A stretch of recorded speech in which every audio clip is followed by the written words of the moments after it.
All right. So what we're going to do is we're going to factor f of x.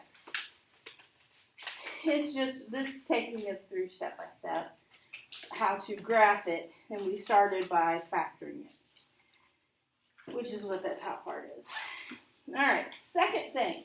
If any exist, identify the vertical asymptotes. Explain how you know how they are vertical asymptotes. Okay, any idea?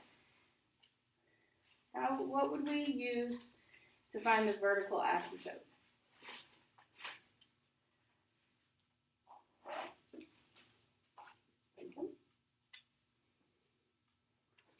Is it like when you cancel them out, the bottom one?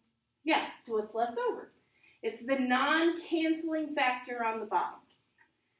So x plus 1 equals 0.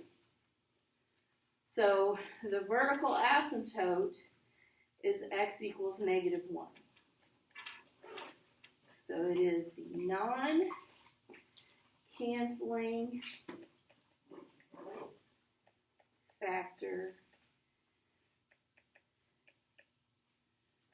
in the denominator. Every time. That's what it is. And really, this is nothing new. The stuff that we've done before, we just figured that out.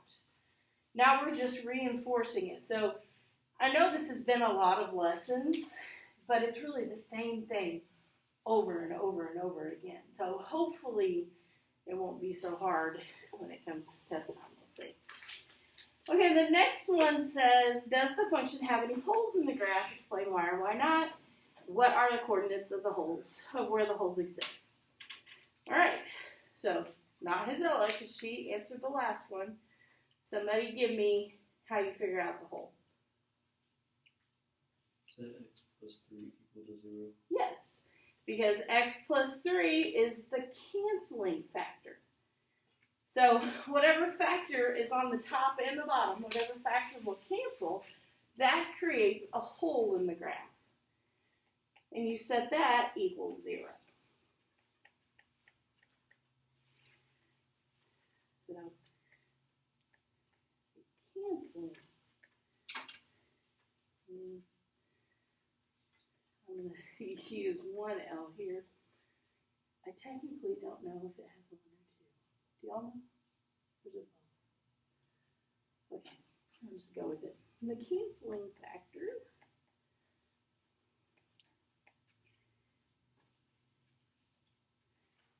I'll just say the canceling factor. All right, so we have the x coordinate, but it's got to be a point. It's what are the coordinates? So to find the y coordinate, you take what didn't cancel, and you plug -3, whatever we got right here, in for x. So what was left is f of x equals 2x minus 1 over x plus 1. And we're going to plug in -3. So that's 2 times -3 minus 1 over -3 plus 1. 6 minus 1 over -2. So -7 over -2. That's 7 over 2. Or 3.5, or 3.5.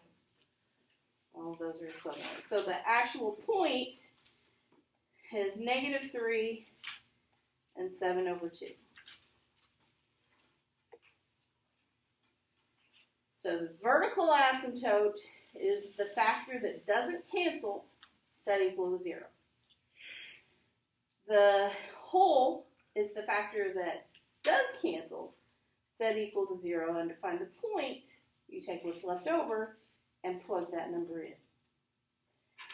Okay, the next one says, what are the zeros of the function? So somebody else tell me how to find the zeros. Isn't it left in the top? It's in the top, yeah.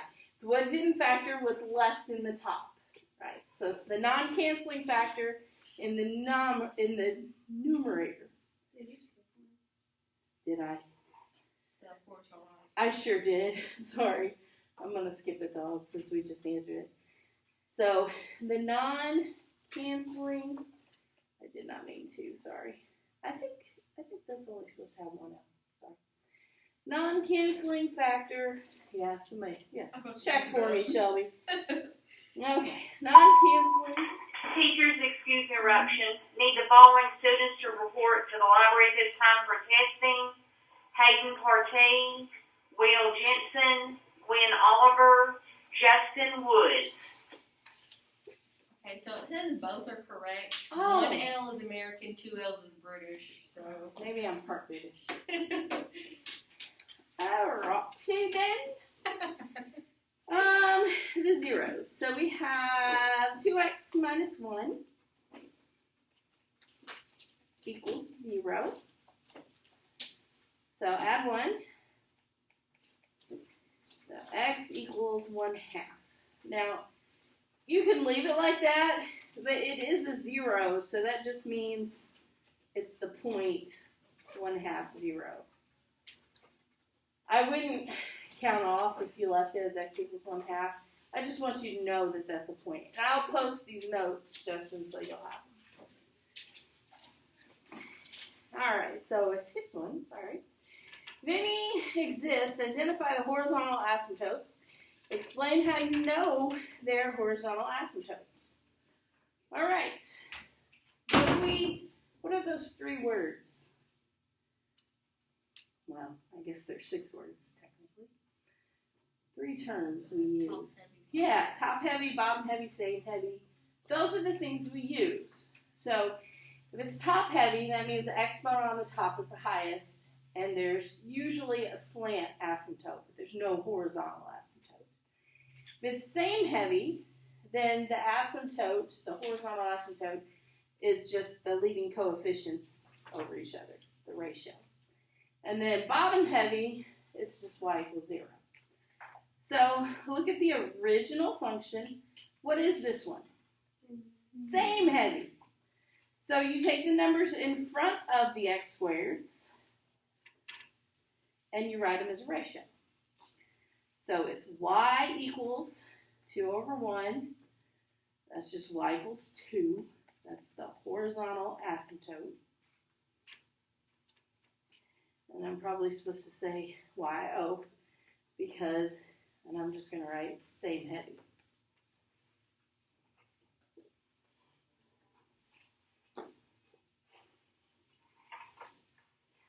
Okay, domain and range.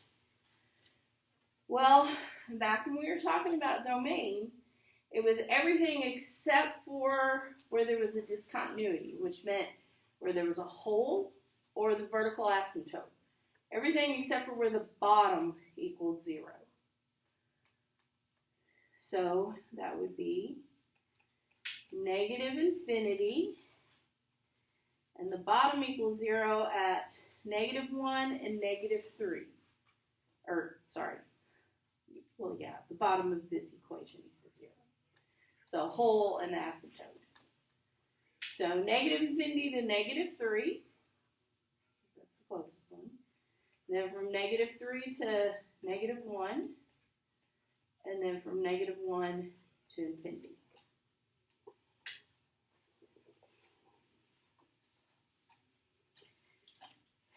That's the domain. Now the range we really haven't talked about other than if we were given a picture, which we haven't. Yeah, thank you, Jose. I need to bring you a cookie. Hey. Oh, okay. So the range, if you don't have the picture to look at, is everything except the y. Go ahead. Oh, I thought you were telling me. Except for the y coordinate of the hole in the graph. because that would be a problem on the y. And then except for the horizontal asymptote. So we have 7 over 2, which is 3.5, and y equals 2 for the horizontal asymptote. So we would go from negative infinity to 2 to 7 over 2, and then 7 over 2 to infinity, which is 3.5.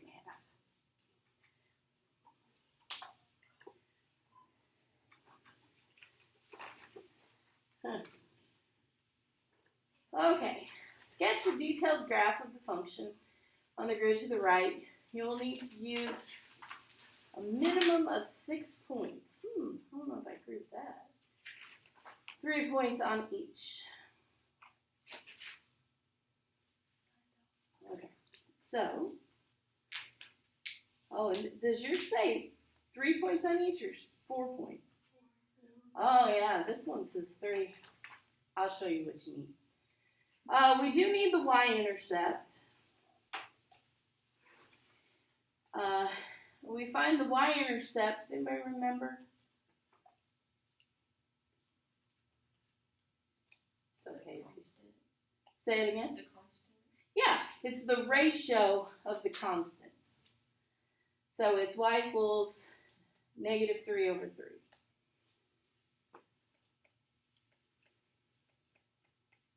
So that's 0, negative 1.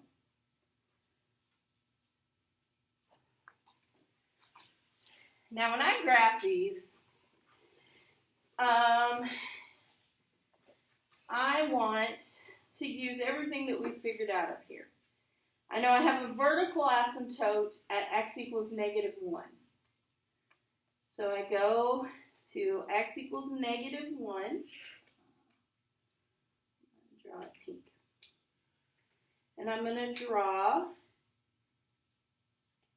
a dotted line or dashed line through x equals negative 1. If you have colored pencils or if you have markers that are thin enough to do this, highlighters, it makes it a little easier to see, because especially if you're using a pen or a pencil, it's hard.